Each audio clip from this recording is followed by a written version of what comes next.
영어로 이런 표현이 있어요. 코닥 모멘트. 무슨 뜻이죠? 코닥 모멘트. 아주 인상적이고 여러분의 추억에 남길 만한 그 한 장면의 사진을 가지고 코닥 모멘트라고 합니다. 근데 요즘 코닥 보신 적 있나요? 코닥 없어졌습니다. 어, 원래는 그 필름 넣어가지고 사진 찍던 시절에 이 코닥 필름은 정말 최고였죠. 그런데 이 코닥의 원래 기업 정신이 필름을 팔아서 수익을 내는 것이 아니라 원래는 추억을 기록하고 남기는 것이 코닥 기업 정신이었어요. 근데 이 기업 정신을 잃어버린 거예요. 그래서 실은 코닥에서 제일 먼저 만든 게 우리가 요즘 하는 그 디지털 카메라를 코닥이 제일 먼저 만들었어요. 그런데 우리가 필름을 팔아서 유지되는 회사인데, 야, 그거 얘기하지 마라. 그냥 없던 일로 하자. 그래서 그때 뭐 소니니 캐논, 니콘 이런 데서 이 디지털 카메라를 만들게 하면서 결국 코닥은 사라지게 되었어요. 원래 기업 정신을 잃어버리니까 망하게 된 것입니다. 저는 오늘 본문에서 원래 정신을 잃어버려서 안타깝게 후회스러운 길을 간 사람이 오늘 본문에 등장하는데, 그 사람이 바로 다윗입니다. 다윗은 어떻게 왕이 됐는지 우리가 너무 잘 알잖아요. 지금 우리가 매일 큐티하면서 정말 그 어렵고 힘들고, 특별히 사울 왕에게 생명의 위협을 당하면서도 하나님께서 왕으로 세울 자이기 때문에 다윗 왕이 어떻게 왕이 됐는지 우리가 너무나 잘 압니다. 그런데 그 왕의 본분을 잃어버렸어요. 왕이 뭐 하는 것인지를, 그 원래의 기본 정신을 잃어버렸어요. 그때 다윗의 모습은 한없이 나락으로 떨어져 가는 모습을 보입니다. 이분이 하나님 마음에 합한 사람이었나 하는 의심이 들 정도입니다. 그래서 오늘 본문 사무엘하 11장 1절에 이렇게 시작합니다. 그 해가 돌아와 왕들이 출전할 때가 되매. 왕들이 출전할 때가 되매. 왕들은요, 전쟁에 나가는 사람이에요. 왕이 제일 앞장서서 나가는 게 왕이에요. 그런데 다윗은 예루살렘에 전쟁에 나가지 않고 그대로 있더라. 이게 오늘 본문이 있는 사무엘하 11장 1절의 서두였습니다. 왕이 본분을 잃어버렸습니다. 그래서 왕궁에서 한가롭게 거닐다가 목욕하는 여인을 본 것입니다. 알아봤어요. 엘리암의 딸이라고 하고 햇사람 우리아의 아내 밧세바라는 걸 알았습니다. 알아봤으니까 다른 사람의 아내구나. 돌아섰어야죠.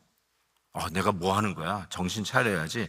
왕의 본분으로 돌아왔어야죠. 당연히 돌아왔어야죠. 그런데 밧세바가 예뻐서 그랬는지 잘 모르겠지만 밧세바를 취합니다. 왕의 입장에서 물론 성경에 아내를 많이 취하지 말라라고 경고를 했어요. 그럼에도 불구하고 왕이 후궁을 두는 거는 적법한 거예요. 할 수 있어요. 주어진 권한 안에서 얼마든지 할 수 있는 거예요.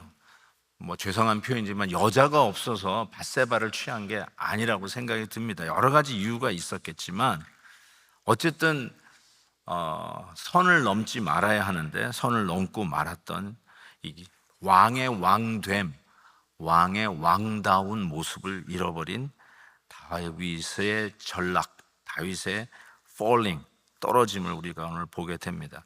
저는 그래서 왕답지 않은 다윗의 두 가지 면이 이것이 왕답지 않았어요. 첫 번째로는 그의 나태함이었습니다. 모든 리더들에게 요구된 사항이지만 리더들은 부지런해야 돼요. 저도 다른 거는 다 참는데 게으른 거는 못 봐주겠더라고요. 게으른 건 정말 못 보겠어요. 저 스스로에게도 채찍질 하는데 리더는 나태하면 안 돼요. 근데 왕이, 한 나라의 왕이 나태했어요. 아까 말씀드린 것처럼 다윗은 예루살렘에 그대로 있더라. 나태함의 전형적인 모습입니다. 편한 것에 익숙해졌어요. 한가로움 속에서 할 일이 없다고 할까요? 외로움을 느끼는 거예요. 그래서 아마 그 외로움 속에 밧세바와 같은 여인에게 끌렸던 것이 아닌가 싶습니다. 우리 남성들이요, 가장 외롭고 무료함, 허전함을 느낄 때가 50대라고 합니다. 여기 50대들 조심하시기 바랍니다. 50대가 가장 무료하고 허전함을 느낀대요. 그래서 뭔가 좀 채울 수 있는 것, 어떻게 보면 사회적으로도 어느 정도 안정된 생활을 하는 게 50대 아니겠어요? 뭐 회사에서도 어느 정도 신분 상승이 되어서 지위가 있고, 아이들도 어느 정도 커가지고 육아에 정신이 없지 않고 이제는 애들이 스스로 자기를 앞가림할 수 있는 날이, 참 그럴 때 조심해야 된다는 거예요. 그때 나태하지 싶고, 그 나태하고 무료할 때 이 다윗이 나락으로 떨어졌듯이 우리도 영적으로 나락으로 떨어질 수 있는 위험이 있다는 것입니다. 두 번째, 왕답지 못한 다윗의 모습을 저는 비겁함이라고 말씀드리고 싶어요. 리더는 비겁하면 안 돼요. 리더는 책임질 줄 알아야 돼요. 자기가 실수를 했어도 그 실수에 대한 책임을 져야지, 이렇게 저렇게 변명하면 그는 리더의 자격이 없다라고 생각해요. 전혀 왕답지 못합니다. 왜 저는 이 비겁함이라고 썼냐면, 밧세바가 임신한 것을 알게 되잖아요. 자기가 한 짓이 들통나게 생긴 거예요. 근데 이거를 그때라도 회개를 하면 좋겠는데 이거를 커버업 하려고 그래요. 그래서 8절에 오늘 본문 읽은 데 보니까 우리아에게, 그러니까 밧세바의 남편이죠, 너 집으로 들어가서 발을 씻으라. 발을 씻으라는 말이 무슨 말인지 아시겠죠? 아내와 더불어 동침하라, 그 뜻이겠죠. 당연히 전쟁터에 나가서 지금 싸우고 있는 우리아를 집으로 들어오게 하면 아내하고 자는 거는 기본일 거예요. 가서 발을 씻어라. 이게 저는 아주 비겁한 다윗 왕의 모습이라고 생각합니다. 저는 이 부분을 읽으면서 괜히 화가 납니다. 어떻게 리더가 이럴 수 있을까? 그것도 자기 충복의 아내를 이렇게 할 수 있을까? 막 흥분이 됩니다. 저는 가끔 이렇게 TV 뉴스에서도 대통령이나 뭐 총리나 수상이나 한나라의 임금이 왕답지 못한 모습을 하면 막 화가 납니다. 우리 그 사극에서도 보면은 특히 임진왜란 때 저는 우리 조선왕 선조가 의주로 도망가는 모습을 보면서 너무 화가 납니다. 어떻게 왕이 백성들을 지켜야 되는데 혼자 살겠다고 도망가나? 핑계는 그렇죠. 일단 살아야 후일을 도모합니다. 쏘 비겁해. 그리고는 백성들에게 인기라고 그럴까요? 찬송을 받고 있는 이순신을 파식하잖아요. 어떻게 이런 왕이 다 있습니까? 더군다나 그 전라도에서 의병을 일으키며 나라를 지켰던 소위 안달 장군, 김덕령 장군, 이 김덕령 장군을 이몽학의 난에 엮어서 반역죄로 감옥에 가두고 국문하다가 국문 속에서 그 귀한 장군을 옥사시키잖아요. 그냥 막 불이 나요. 어떻게 이런 임금이 있었을까, 우리나라에. 죄송합니다. 뭐 선조 왕을 좋아하시는 분이 있으면 너무 죄송합니다. 정말 왕답지 않습니다. 왕답지 않아요. 그런데 이런 왕답지 않은 왕, 다윗 왕에 비해서 우리아는, 밧세바의 남편 우리아는 왕다워요. 진짜 왕다워요. 왠지 아세요? 우리아는 첫 번째, 약속을 지켰어요. 원래 전쟁 중에 나간 군인은요, 여자를 가까이 하면 안 돼요. 그게 법이에요. 전쟁이 끝날 때까지는 아내와 동침하지 않는 게 법이에요. 그 약속이에요. 군인의 법이에요. 그거를 이 우리아는 지켰어요. 그리고 11절 보세요. 오늘 이렇게 얘기해요. 내가 이 일을, 즉 아내와 더불어 동침하는 일을 행하지 아니하기로 왕의 살아계심과 왕의 혼의 살아계심을 두고 맹세한다 라고 이야기를 합니다. 멋있지 않습니까? 약속을 지키는 사람. 실은 우리 모든 사람은 우리의 우리됨은 약속을 지키는 데 있어요. 제가 목사로 안수받았을 때 약속을 하고 선서를 하고 목사가 됩니다. 실은 우리 교회는 새가족 환영회를 하고 그때 우리 교회 교인 되는 것을 약속을 하고 교회의 질서에 순종하고 교회의 순결을 지키겠다는 약속을 해요. 그것도 하나님 앞에서. 즉 우리의 우리됨은 밑바닥에 보면 전부 다 약속을 했어요. 우리의 부부됨도 여러분 결혼식 할 때 그냥 좋아서 그냥 예식하고 밥 먹고 결혼 생활에 들어간 것 같지만 실은 그렇지 않아요. 하나님 앞에서 약속을 한 거예요. 속된 표현으로 검은 머리 팥불이 될 때까지 부부의 신의를 지킬 것을 하나님 앞에서 여기 증인들 앞에서 약속을 하고 부부가 된 거예요. 그러니까 부부 관계도 그 약속 위에 있는 거예요. 여러분 안수 받으셨어요? 장로로, 안수 집사로, 또 권사로 취임하셨어요? 다 약속 위에 그 자리에 있는 거예요. 근데 그 약속을 우리는 수도 없이 어기는 왕답지 못하는 우리들의 모습인데 실은 이 우리아는 정말로 왕다웠어요. 그 약속을 지켜요. 또 하나는 이 왕다운 모습에 저는 지혜로움을 꼽고 싶습니다. 참 사람이 지혜로웠어요. 왜 그러냐면 9절에 보니까 집으로 갈 수 있는 왕의 특명, 특권을 받았어요. 특박을 받았어요. 그런데 보세요. 집으로 내려가지 아니했어요. 나 같으면 이랬을 것 같아. 저 같으면 집에 가서 정말 발 좀 씻어야 되겠다. 샤워 한번 해보고 싶다. 깨끗하게 씻고 싶다. 그리고 그래도 약속은 지킬 거야. 여보, 내 방에 들어오지 마. 저 방에 가. 그럴 것 같아, 저는. 그런데 제가 왜 지혜롭다고 그랬을까요? 집으로 가면 화장실 갈 때와 화장실 마치고 나올 때 마음이 바뀌는 거를 우리아는 알았어요. 그래서 안 갔어요. 집에 안 갔어요. 저는 이게 굉장히 지혜로운 결단이라고 생각해요. 여러분, 죄 짓는 곳에 가지 않는 게 지혜로운 것입니다. 나는 어디를 가도 지킬 수 있어.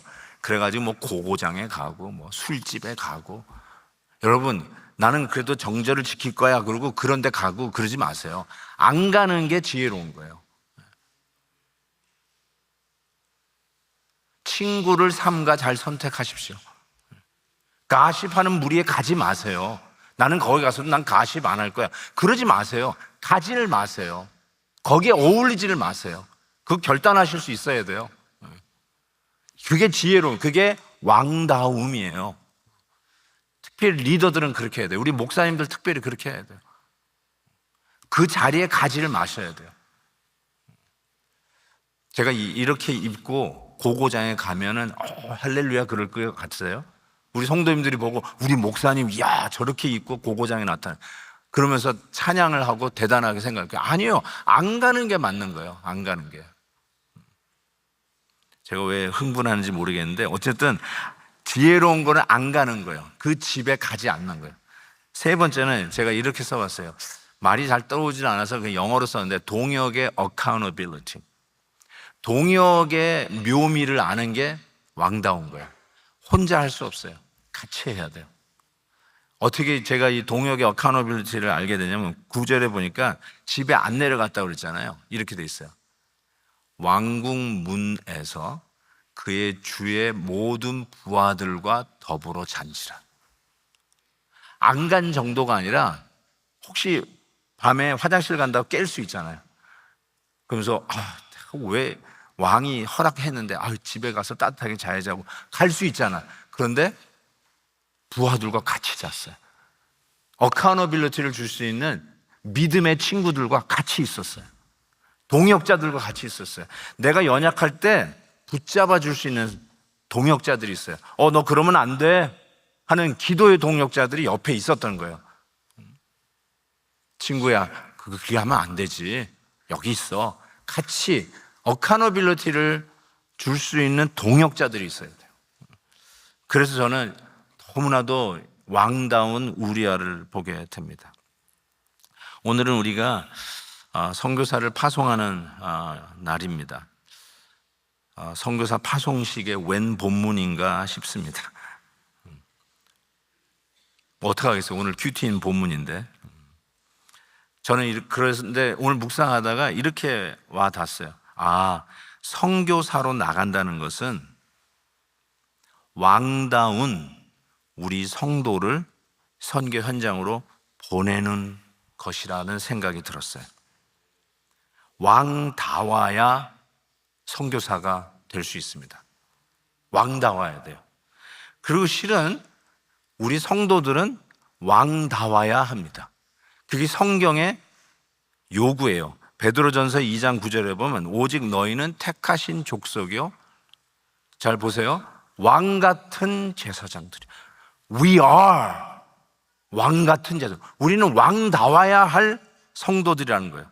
왜 왕다워야 되냐면 저 뒷부분 보세요. 그 이유는 아름다운 덕을 선포하게 하려 하십니다. 이전에 개역 한글은 선전하게 하려 하십니다. 저도 선전으로 암송이 돼가지고 자꾸 선전을 쓰는데 하나님의 아름다운 덕, 하나님의 말씀을 선전하게 하기 위해서요. 선전, 선포는 우리식으로 얘기하면 전파, 전도예요. 선전, 선포는 전파입니다. 로마서에서 이런 말씀이 있어요. 그런즉 믿지 아니하는 일을 어찌 부르려 듣지도 못한 일을 어찌 믿으려 전파하는 자가 없이 어찌 들으려. 선전하기 위해서, 전파하기 위해서 우리가 선교사를 보냅니다. 그래야 저들이 듣고 믿음을 갖게 된다는 거예요. 전하는 자 없고 전파하는 자가 없으면 어찌 저들이 예수 그리스도를 믿을 수 있겠는가라고 하는 아주 기본적인 원리죠. 전파해야 된다는 거예요. 제가 한번 말씀을 드렸던 기억이 나는데 아마 잊어버리셨을 거라고 저는 생각합니다. 사도 바울이 로마서를 쓰던 당시 2000년 전이에요. 2000년 전에 전파라는 말은 우리가 생각하는 전파하고 조금 뉘앙스가 다릅니다. 우리는 소위 문서 선교회라는 것도 있어요. 그래서 책자나 또 이렇게 전도지로 이렇게 전도도 하게 돼요. 그런데 지금부터 2000년 전에 문서 전도라는 거는 없었어요. 왜냐하면 책이 만들어지기가 이게 쉬운 일이 아니에요. 구텐베르그가 언제 활자를 만들었죠? 1492년. 그러니까 그전 1500년 전이니까 그때서부터 실은 마틴 루터가 종교개혁을 성공한 이유도 구텐베르그의 활자 발명 이후에 이 일이 가능했기 때문에 많은 사람들이 책을 통해서 그 95개 조항 비텐베르그 성당에 못을 박았던 그 개혁안을 많은 사람들이 다 갖고 있었어요. 그래 알고 있었어요. 그런데 지금부터 2000년 전 전파는 완전히 it's a different story. 문서 그런 말이 없고 이 책은 부자들의 전유물이었어요. 돈 없으면 책을 살 수가 없었어요. 성경책도 마찬가지예요. 성경책을 가지고 있는 사람이 거의 없었어요. 회당에 겨우 하나 있을 정도예요. 그래서 그 모여서 예배 드릴 때 그 두루마리를 성경을 펴서 읽는 것이 전부였던 그 당시. 그때 바울이 뭐라고 하냐면 어찌 전파하리요 이런 말을 쓰는 거예요. 그 당시 콜롬비아 대학 윌리엄스 해리스 교수가 2000년 전에 문맹률을 연구하다가 그 당시에 가장 문맹률이 낮은, 즉 모든 사람이 박식해서 책을 읽을 수 있는 가장 탁월한 도시가 그 당시 2000년 전에 아테나라고 하는 도시예요. 거기서 철학이 시작됐잖아요. 근데 그때 문맹률이 가장 낮은 도시가 아테나였는데 그때 문맹률이 뭐냐면요 85%가 문맹률이에요. 그러니까 책을 읽을 수 있는 사람이 전체 인구의 10%에서 15%. 근데 그것이 그 당시 최고의 이 글을 읽을 수 있는 사람이 밀집되어 있는 게 아테네였다는 거예요. 그러니까 여러분이 한번 생각해 보세요. 글을 읽을 수 있는 사람이 거의 없었다는 뜻이에요. 그때 전파하는 자가 없이 어떻게 믿으리요? 이 말을 우리 다시 한번 생각해 볼 필요가 있어요. 뭐 책을 읽어서 확인하겠습니까? 요즘같이 뭐 인터넷이나 있습니까? 아니면 뭐 AI가 있습니까? 확인할 방법이 없잖아요. 그러니까 전파되는 그 말을 그대로 받는 거예요. 그래서 전파하는 자가 신뢰가 있어야 돼요. 믿을만 해야 돼요. 오늘 설교 제목대로 왕다워야 돼요. 왕다워야 전하는 메시지가 듣는 사람이 믿게 된다는 거예요. 훨씬 더 우리랑 different context예요. 자, 그런 의미에서 선교사는요, 왕다워야 합니다. 그의 전하는 말이 믿을만 해야 되기 때문에 그렇습니다.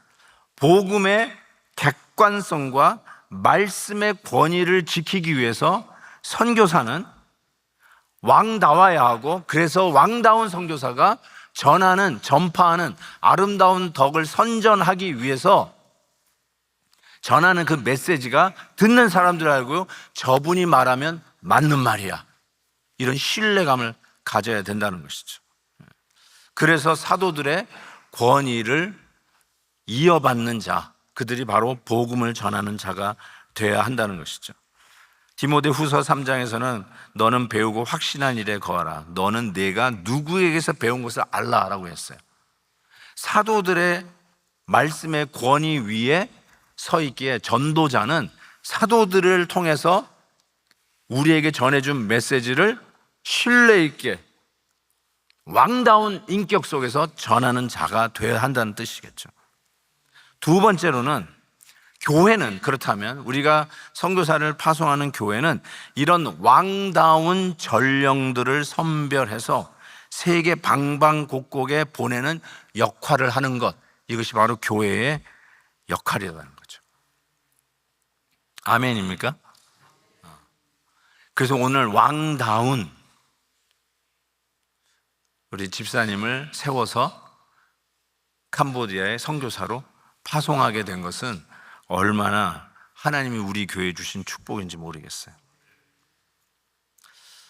우리 이석배 집사님은 여러분이 이미 보셨겠지만 자비량 선교사예요. 그리고 오래전부터 캄보디아에 하나님의 마음을 두셨고, 저희 교회 협력 선교사로 계시는 김인성 선교사님이 실은 뭐라고 그래야 되잖아요. 뒷골목 출신이에요. 여러분 그때 김인성 선교사님 간증을 들으셔서 아시겠지만 감옥을 자기 집 드나들듯이 들락들락거리던 분이에요. 그 분이 회심해서 자기의 인생을, 하나님이 다시 살려준 자기 인생을 위해서 이제 캄보디아의 선교사로 헌신하는 일을 우리 이석배 집사님이 묵묵히 도우셨어요. 그리고 캄보디아의 다음 세대를 위해서 학교를 하는 이 학교 사역을 거의 자비량으로 그 학교를 다 지어 가셨어요. 우리 이석배 집사님도 원래 하와이 출신이세요. 기념품을 만들어서 그 가게들을 일일이 찾아다니며 문을 두들기면서 우리가 만든 건데 이거 좀 팔아줄 수 있냐고. 그러면서 이 가게를 늘려가서, 여러분 모르시겠지만 하와이에 가서 기념품 사시잖아요. 그러면 2개 사셨으면 하나는 이석배 집사님이 만든 거라고 해도 아마 틀리지 않을 거예요. ABC인가요? 그 ABC 그 스토어에 가서 사시면 우리 이석배 집사님이 만든 기념품을 쉽게 발견할 수 있으실 거예요. 그렇게 하면서 기업을 키워가시고 그 기업의 이윤을 선교 현장에 투자하면서 지금 가장 어린 킨더가든에서부터 지금 고등학교를 막 지었어요. 그래서 캄보디아의 그 많은 영혼들을 세워가고 계시는 아주 귀한 일을 하는데, 우리 이석배 집사님이 하나님이 그때 마음을 계속 주셔가지고 나도 선교사로 나가고 싶다라는 했는데 하나님께서 그 마음을 제가 오래전에 듣고 계속 기도하고 있는데 때마침 하나님이 이번에 디아스포라 선교 대회를 통해서도 다시 확신을 주신 것 같아요. 하나님 순종하겠습니다 하고 나가게 됩니다. 자비장 선교사이기 때문에 그 비즈니스를 계속 킵하시고 러닝을 하실 것입니다. 그 일 때문에 또 두고 가는 우리 어린 두 딸도 있기 때문에 또 우리 아내 되시는 이성희 권사님도 여기 계시기 때문에 자주 왔다 갔다 하실 거예요. 그래서 선교지에 갔다가 몇 년에 한 번씩 보는 선교사님하고 조금 달라요. 그러니까 보시면 여기 또 왜 왔냐고 그러시면 안 돼요. 잘 오셨다고 하셔야 되고, 이성희 권사님한테 당신은 왜 안 나가 이러시면 안 돼요. 딸을 키워야 되잖아요. 그러니까 여러분 꼭 그렇게 아시고, 오실 때마다 왕다운 선교사를 파송하는 교회답게 성숙하게 우리 선교사님 또 선교사님 가족이 이곳에서 늘 교회 안에서 은혜 받고 재충전 받아서 그 에너지로 또 선교 현장에 가서 하나님의 일들을 감당할 수 있도록 우리 교회가 더욱 성숙된 모습으로 우리 선교사님을 파송하는 교회답게 우리 선교사님을 잘 격려할 수 있기를 바랍니다. 한 가지 말씀을 마무리하기 전에 기억해야 될 것이 있어요. 그게 뭐냐면, 그렇게 왕다운 우리아는 죽습니다. 왕답지 않은 다윗왕은 사는데 정말 왕다운 우리아는 죽습니다.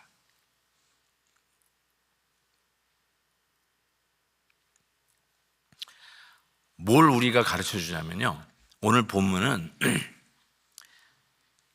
이 우리아의 왕다운 우리아가 죽는 모습을 통해서 진정한 왕이신 우리 주님이 왕 같은 제사장이라고 그렇게 우리를 불러주셨건만 왕답지 못한 우리들을 위해서 우리의 그 죄악을 십자가에 못 박기 위해 죽으시는 참으로 왕다운 우리 예수 그리스도를 이 우리아를 통해서 보여주고 계십니다. 선교 현장은 만만치 않은 현장일 거예요.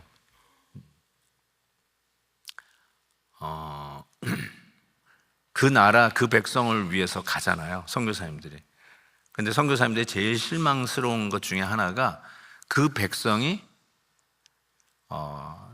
나를 이해해 주지 못하고 나를 이해해 주지 못한 정도가 배신할 때, 저 선교사님은 돈이 있어 그래가지고 옆에 붙어서 돈이나 뜯으려고 하지 진정한 마음으로 도와주지 않는 것을 발견할 때, 같이 옆에서 늘 도와주던 사람이 소위 배신할 때, 그때 가장 실망스럽고 내가 이 나라에 와서 지금 뭐 하고 있는가라고 하는 회의가 든다고 합니다.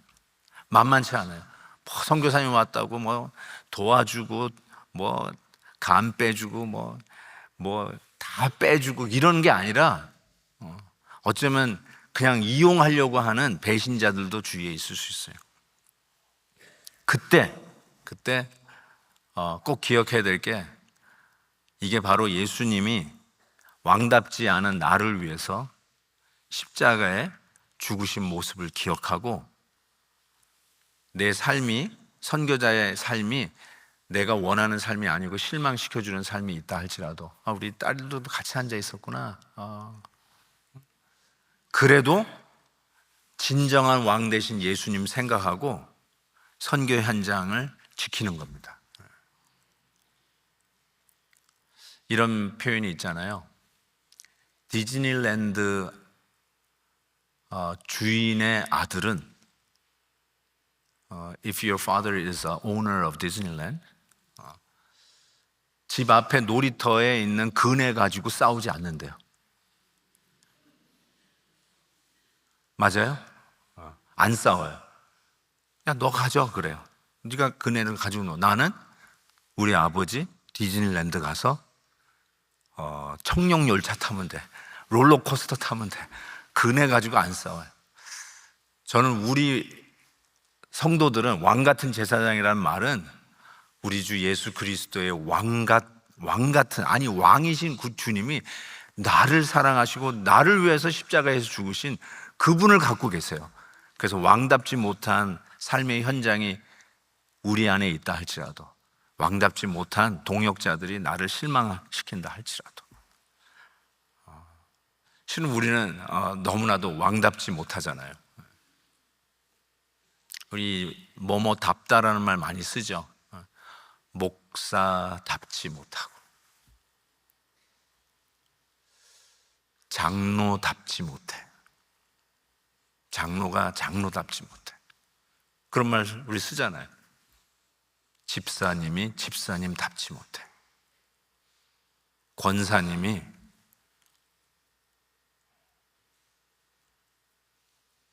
권사는 기도하는 분들이거든요. 연약한 성도들을 돌보는 사람들이 권사이거든요.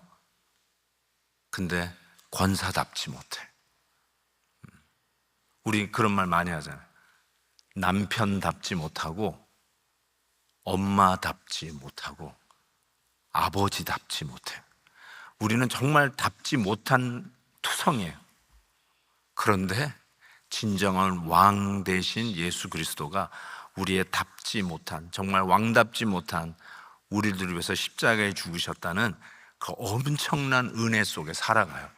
그래서 은혜 가지고 싸울 일들이 많지만 우린 더 큰 은혜, 우리 하나님이 디즈니랜드 주인이야, 그 마음, 더 큰 은혜를 받았는데 그 왕다운 모습을 매일매일 묵상하면서 오늘도 그 왕다운 모습을 지켜가며 그 모습으로 선교 현장에서 선교사답게 사역하며, 그리고 우리 성도들도 왕다운 선교사를 파송한 교회답게 왕다운 모습을 지켜가며 우리 하나님의 영광을 위해서 아름답게 존귀하게 쓰임받는 우리 베델교회 되기를 주의 이름으로 축복합니다.